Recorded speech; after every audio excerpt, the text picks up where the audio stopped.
Nananatili ang tiwala ng Malacanang sa Social Security System sa kabila ng tinatanggap nitong batikos mula sa milyong-milyong miyembro dahil sa nabasurang panukalang batas na magdaragdag sana ng 2,000 pisong pensyon sa kanilang mga pensioner.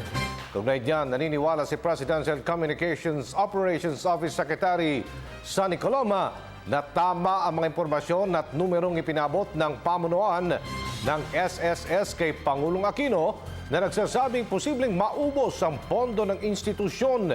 kapag hindi ito napangasiwaan ng maayos. Lumalabas kasi na hindi umano tugma ang mga inilatag na numero ni Congressman Derek Colmenares sa numerong ipinisinta kahapon ng SSS sa bilang ng mga miyembro at talagang malulugi kapag pinagbigyan ang inihihirit na aumento sa pensyon.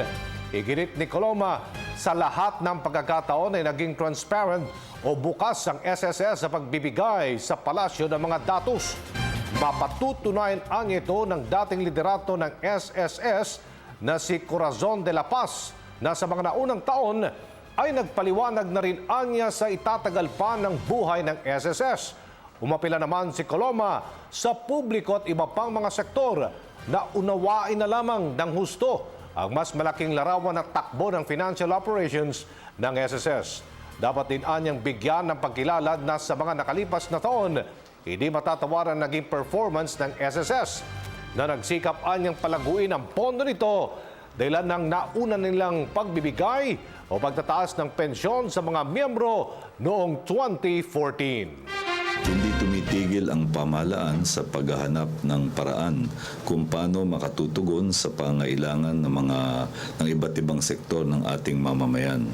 Kung maaalala ninyo yung pagpapahayag ni Undersecretary Manolo Quezon noong nakaraang Sabado, hindi naman tamang sabihin na dahil dito sa pagtanggi sa pagbibigay ng dagdag pensyon ay wala nang ginawa o walang ginagawa ang pamahalaan dahil hayag naman ang record ng Aquino administration na nasa karaang lampas 5 taon ay napakaraming mga bago at dagdag na benepisyo na naibigay sa iba't ibang sektor. Tulad lamang nung sa pagdagdag ng coverage ng PhilHealth at ng pagdagdag ng mga benepisyo, pati yung sa senior citizens, yung kanilang automatic coverage sa PhilHealth. Kaya dapat siguro ay unawain ng ating mga mamamayan na 100% ang atensyon at ang pagmamalasakit ng pamahalaan at never na naging zero. Ang tinutukoy lang natin dito ay yung particular na panukala na 2,000 pension increase at siguro naman pagkatapos ng maraming paliwanag na ating narinig, nauunawaan na rin natin na hindi naman ganun kasimple yun dahil merong interplay yung